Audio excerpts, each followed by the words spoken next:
Hello everyone. Welcome back to Sansan, Best Anime Reaction. In the previous episode, the emotional weight reached a new level, and the story became even more morally complex. Alliances feel fragile, and trust is slowly breaking apart. In this episode, I expect reflection mixed with rising tension, as characters begin to face the consequences of their beliefs and actions. This feels like a midpoint episode that prepares us for even darker developments ahead. Season 4 is clearly building towards something devastating and unforgettable. I'm excited, nervous, and completely hooked. Let's begin episode 8 and continue this intense journey together.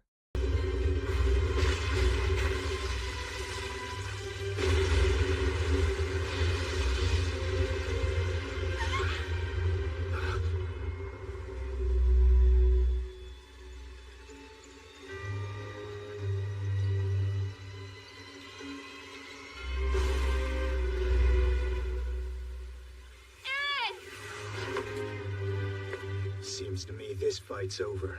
We've used the last of our strength. As for Reina, I can't exactly kill him at this point. Okay, fine. Then let's go back home. See you later, Reina.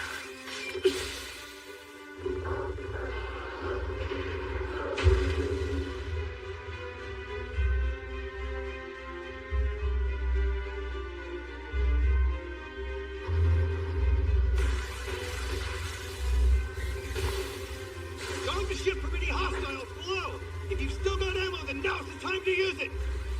Looks like they're retreating. Does this mean we're safe? They're getting away. Dobby! Eren Yeager! Dobby! You won't escape! I'll shoot you down!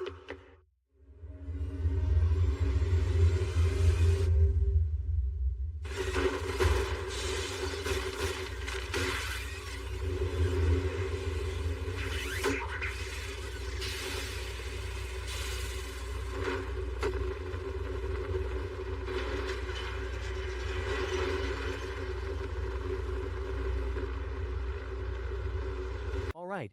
Buckle up everyone, grab your ODM gear, your emotional support potatoes, and maybe a box of tissues, because we're about to relive one of the most emotionally brutal, conversation-exploding episodes of Attack on Titan. Season 4, Episode 8, better known, and feared, as, Assassin's Bullet. And yes, the title is exactly as ominous as it sounds. I'll be retelling this episode like I'm sitting next to you on the couch, pausing every few seconds to yell at the screen, laugh nervously, and question every life choice Izayama has ever made. This is not just a recap, it's a journey through shock, irony, character psychology, and that special brand of pain only Attack on Titan knows how to deliver. So let's rewind to the moment the episode begins, right after the absolute chaos of the Liberio raid. The airship is flying away from Marley, heavy with smoke, blood, victory, and unresolved trauma. Our Survey Corps has done it.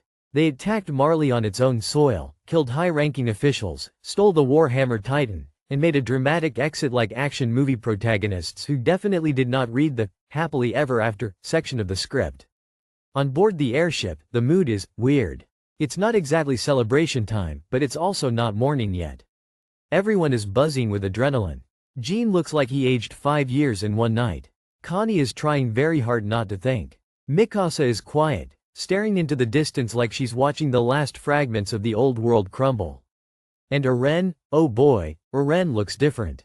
Before we talk about Eren, let's talk about the absolute nightmare fuel sprinting across the battlefield below.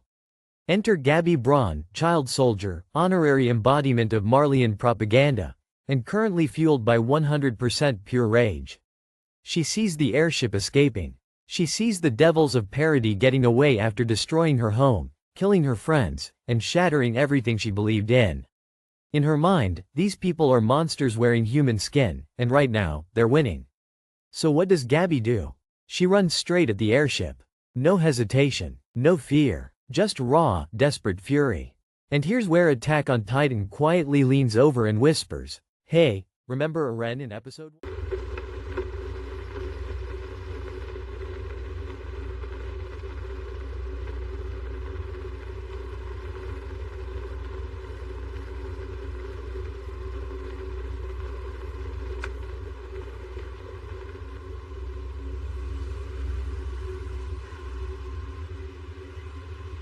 aren't you a filthy sight? It's like you fell in a pile of shit. Aaron. Captain Levi.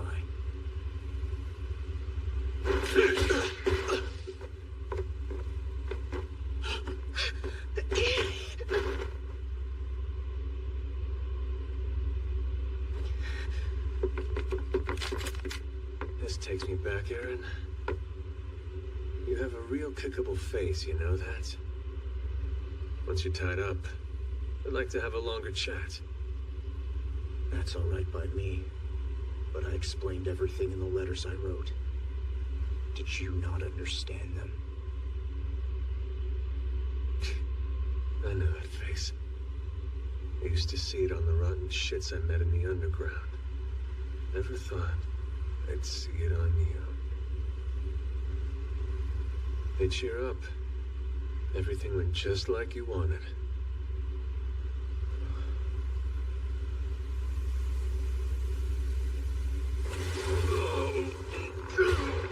Stop them! Kill every last devil you can! Everyone get inside! If they had guns that could take down an airship, they'd have thrown them out by now! Sean! You go in too. I'll keep an eye on things. Understood, Commander Lamar! We're counting on you, sir! I already told you! I'm just a recruit now! Our people don't need the garrison anymore! And that goes double for the overpaid geezers in charge of it! John! Grab on! Thanks, you two! Who's left? We're still waiting on Lima Squad. But assuming that all of them make it back, we've lost 6 soldiers. Right. Shit. That's nothing compared to the damage we did to the enemy. Good work, soldiers! We fought the New Aldean Empire's first battle, and it ended in victory! That's right! Celebrate! That's how we'll pay tribute to our 6 fallen heroes! Our first battle. I wonder how many more we'll have to fight. How many more will have to die?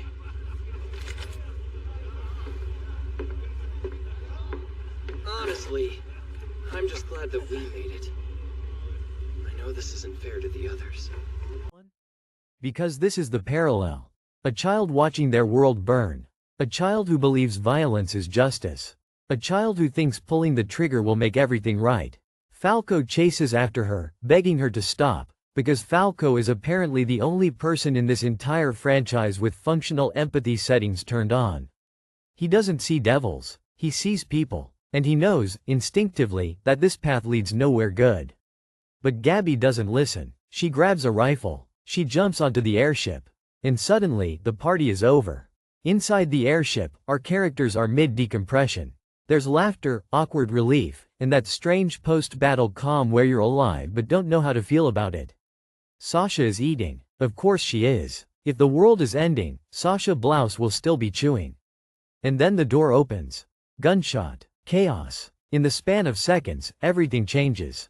Gabby shoots Sasha. No dramatic slow motion. No heroic last stand. Just a bullet, fired by a terrified, angry child, hitting one of the most beloved characters in the series. Sasha falls, and the silence that follows is deafening. This moment hits so hard because of how unceremonious it is. Sasha doesn't die in a blaze of glory. She doesn't sacrifice herself to save the world. She's just gone, taken out by a single decision, a single pull of the trigger, born from a cycle of hatred that started long before either Sasha or Gabby knew what the world really was. Niccolo screams. Jean freezes. Connie breaks. Mikasa looks like she's been punched through the soul. And Eren? Eren laughs. Not a happy laugh. Not a villain laugh. It's hollow. Broken. Almost involuntary. Like someone who just realized that the future they saw cannot be changed, no matter how hard they push forward. This laugh is one of the most unsettling details in the episode. It's not cruelty. It's resignation. Eren asked earlier, who will die next? And now he has his answer. Sasha's last words are about meat. And somehow, that makes it worse. Because it's so Sasha. So human. So painfully normal. In a world full of titans, wars, ideologies, and grand plans, she dies thinking about food and home. But you guys will always be special. To me.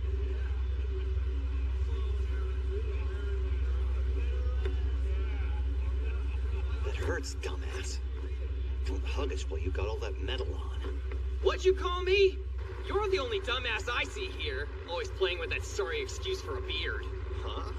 Yeah, Connie's right. Even if you could grow a real beard, it's not like you could eat it. Huh? Speaking of, are we eating soon? No, not till we reach the island. Seriously? Some leader you are. Gubby! Come on, Gubby! Hold on a second!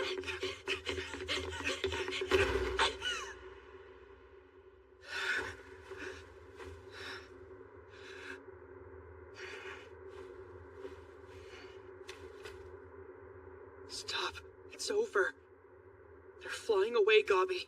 There's no point in chasing them. Even you know that.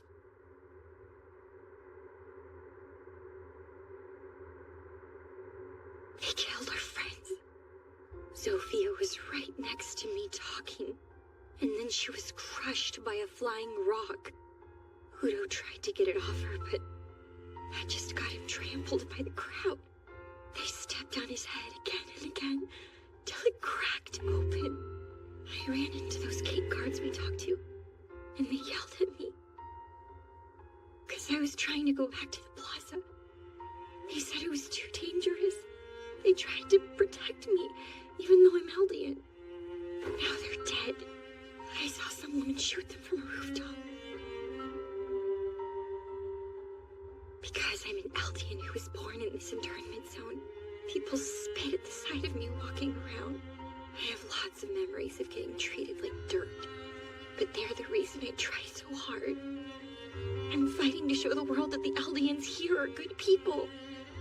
I made it this far because I believed that someday we could be proud of these armbands. I did everything I could to make that happen, but now it's all been crushed. This internment zone is my home.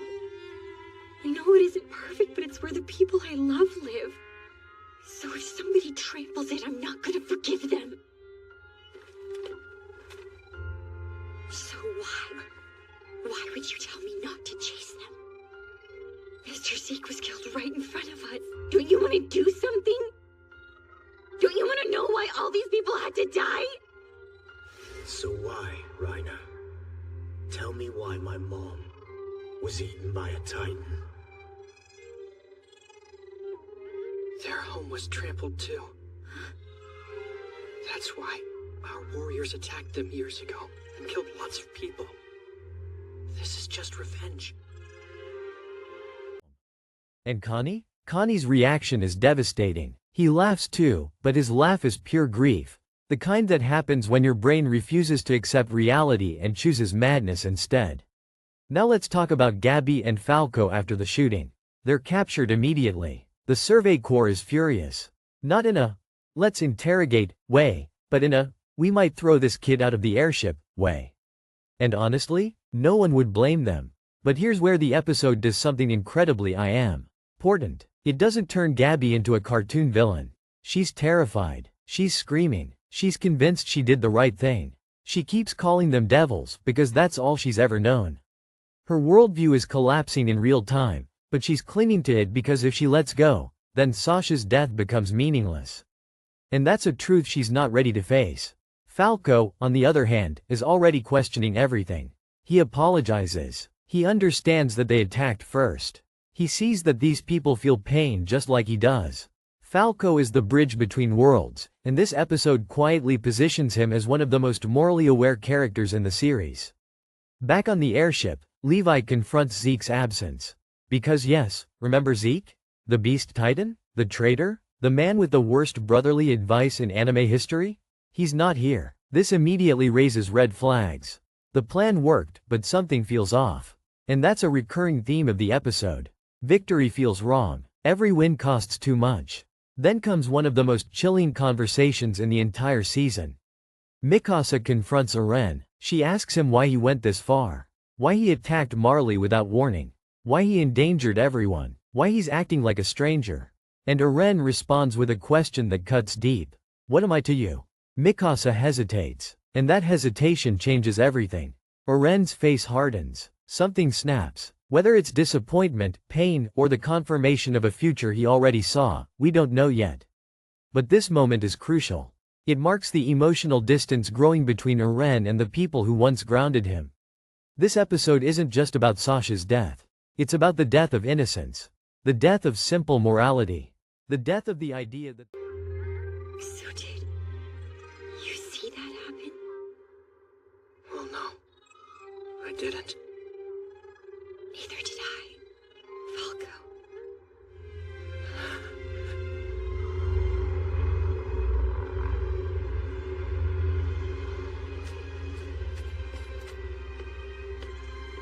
It doesn't matter. These island devils threaten world peace, remember?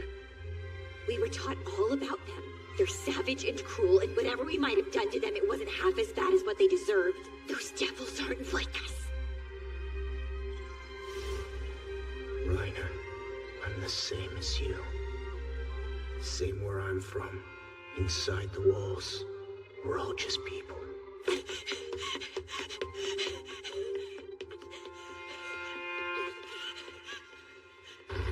Lima squad's in. That makes everyone.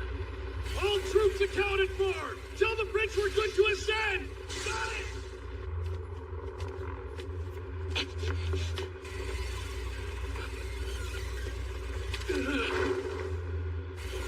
It's just a kid.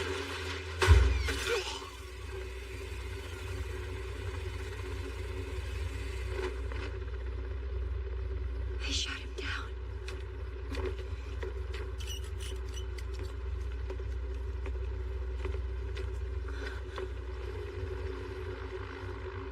The line.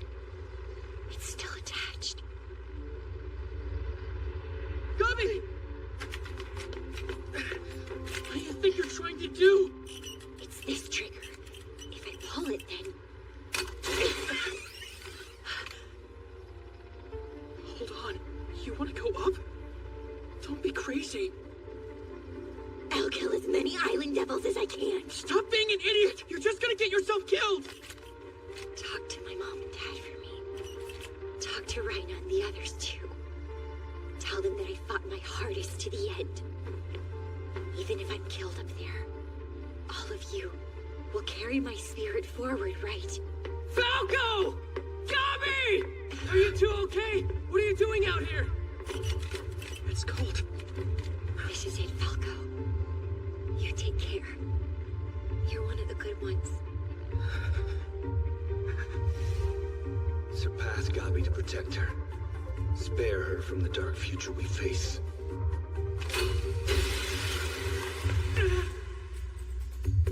Falco!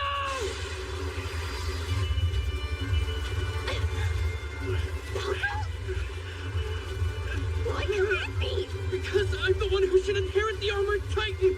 You hear me?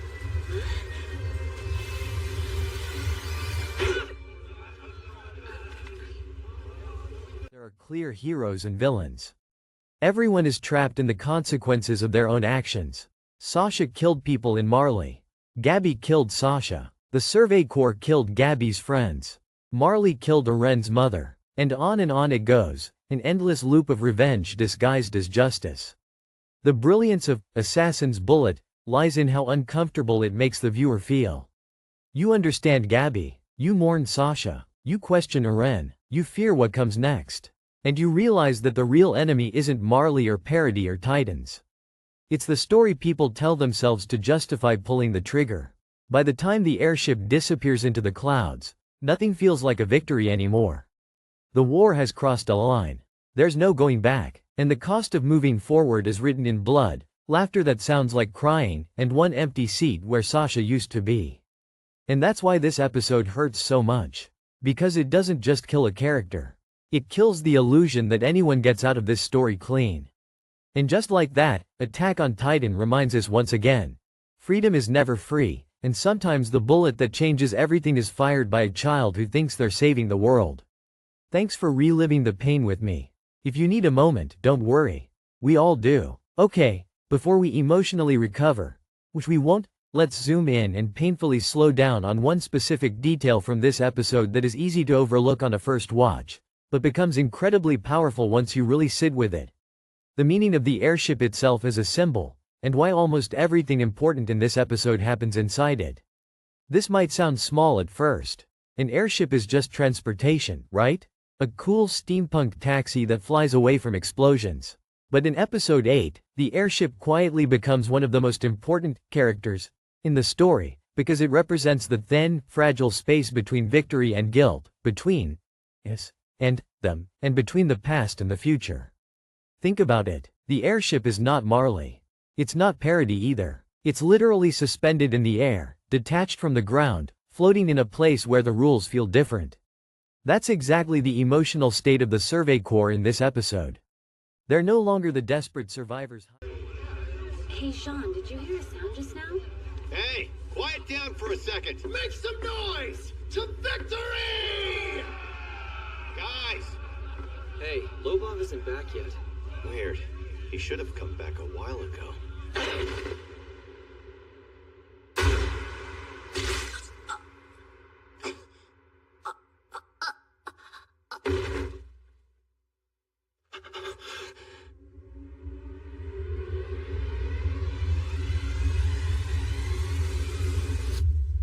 Sasha!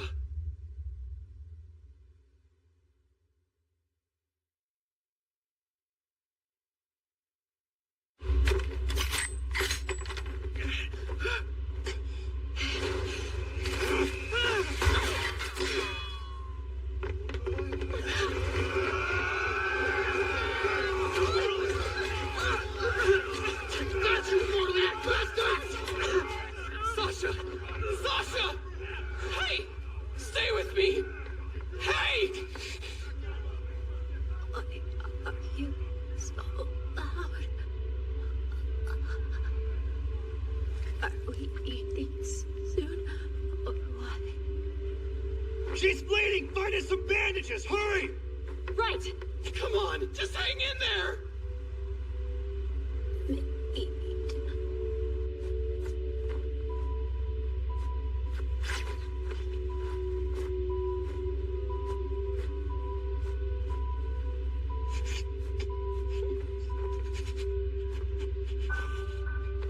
John, Lobov's dead. They shot him and climbed aboard using his ODM gear. I'll toss him outside. All right.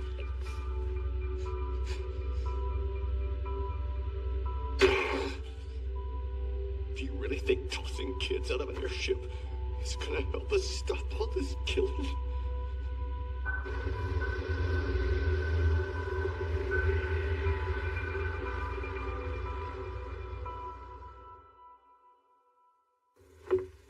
What happened to Brown and Grice?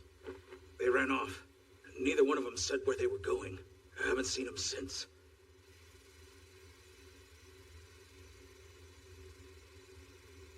Hey, Peak. Commander, I remember now. I know that Marleyan soldier. The one who led us away from the plaza and into a trap. I know exactly where I saw them last. It was about 3 years ago, during an inspection of the first survey fleet to go to Paradis, after Rhina came back from his mission. Wait. The scout ships that Hiding behind walls, but they're also not comfortable conquerors. They're stuck in between, and the airship mirrors that perfectly. Inside the airship, everyone is technically safe. The battle is over. The Titans are behind them. The enemy can't reach them anymore. And yet, this is where the most devastating death of the entire season so far happens. That contrast is intentional. Attack on Titan is saying, very clearly, safety does not mean peace, and distance from the battlefield does not protect you from consequences. Now let's talk about how the airship changes depending on who's looking at it. For the Survey Corps, the airship is an escape. It's the promise of home. It's the reward at the end of a nightmare mission. When they climb aboard, there's relief, laughter, and that's strange. We survived, energy. Sasha eating meat inside the airship is especially important. Food, throughout the series, has always symbolized comfort, normalcy, and humanity. Sasha eating here feels like her trying to reclaim a piece of the old world, even though the old world is already gone. For Gabby, though, the airship is something very different. From the ground, it looks like a monster flying away with her future. She watches it rise into the sky carrying the people who destroyed her home, killed her friends, and shattered her understanding of justice. To her, the airship isn't a vehicle. It's an insult, a declaration that the devils can strike whenever they want and leave without consequence. That's why she doesn't hesitate. Chasing the airship is, in her mind, chasing justice itself. And here's the tragic irony. The airship is supposed to represent escape, but for Gabby, it becomes the reason she commits the act that will trap her in guilt, hatred, and moral conflict for the rest of her arc. When Gabby boards the airship, something important happens symbolically.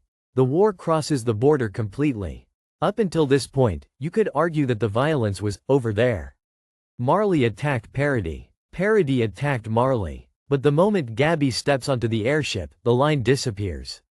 The enemy is no longer a distant army or a faceless nation. The enemy is now a person standing right in front of you, breathing the same air.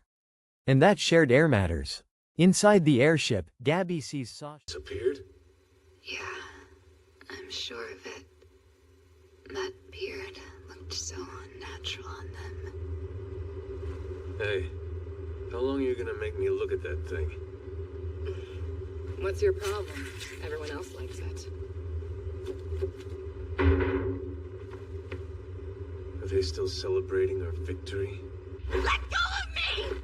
You haven't defeated us yet, you filthy island devils! You might have killed Zeke, but not his spirit! We'll carry his will forward! Gabby, stop! What do we do with him, Sean? Us true Eldians are gonna haunt you till you're all rotting in the ground! You tell that to the bastard who planned this once I'm dead! Think I'll just take you to him. Then you can tell him yourself. Sound good to you?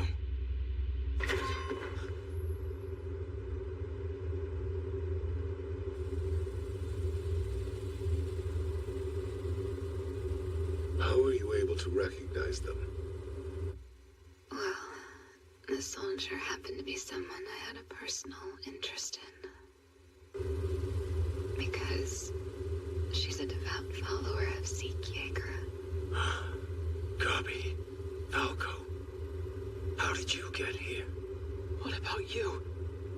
We thought that you were dead. They took you alive? But how is that possible? Why would you let them? Who the hell are these kids? They somehow killed Lobov, and then used his gear to climb aboard. This one shot Sasha before we could catch her. I don't think she's gonna make it.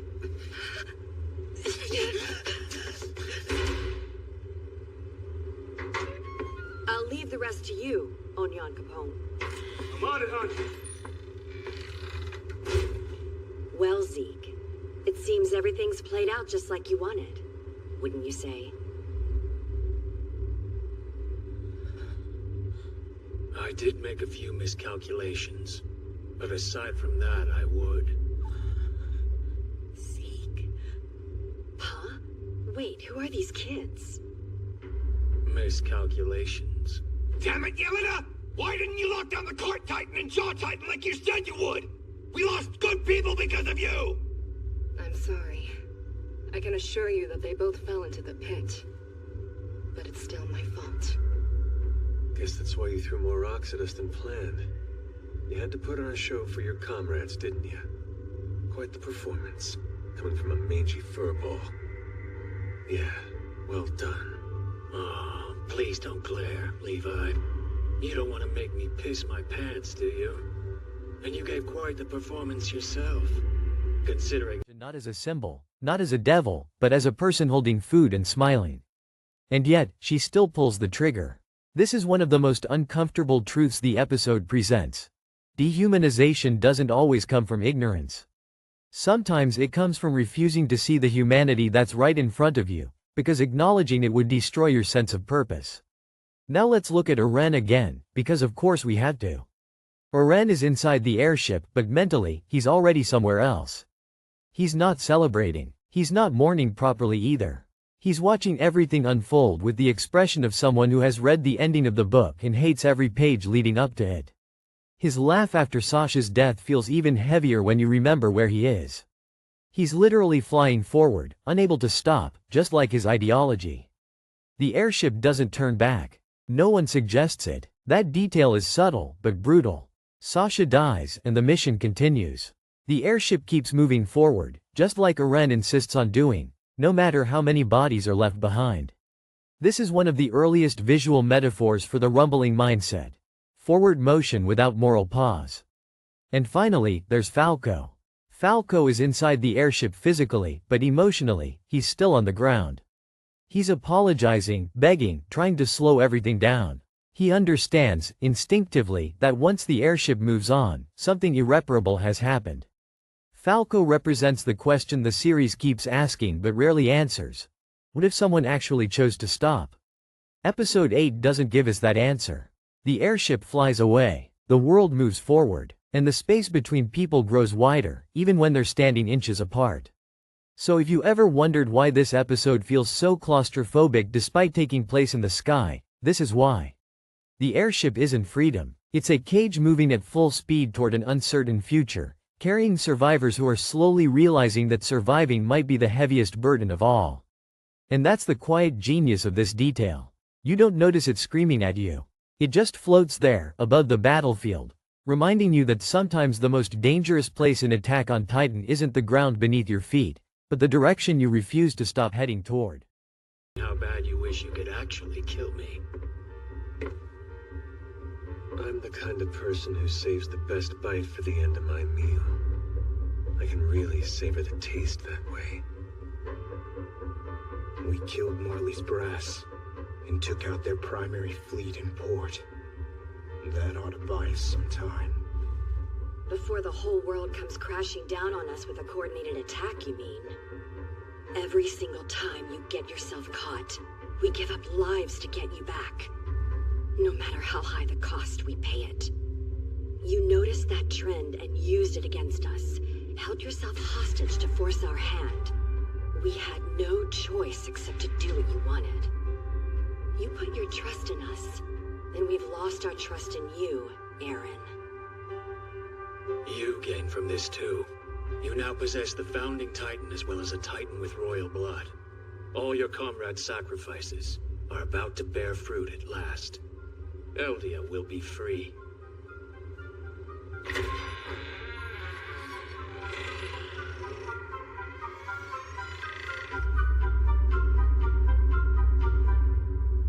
It's Sasha. She just died.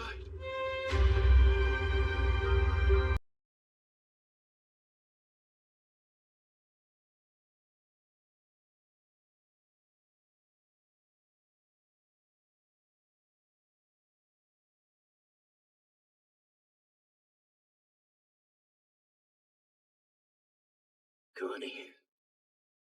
Did Sasha leave you any last words? She asked for some meat.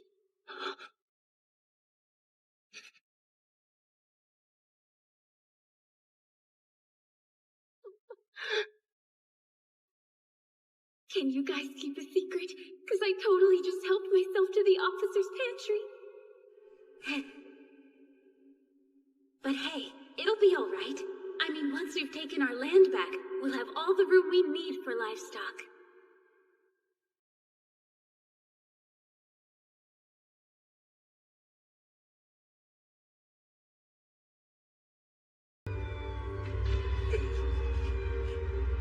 Eren, Sasha only died because you dragged the scouts into this. You know that?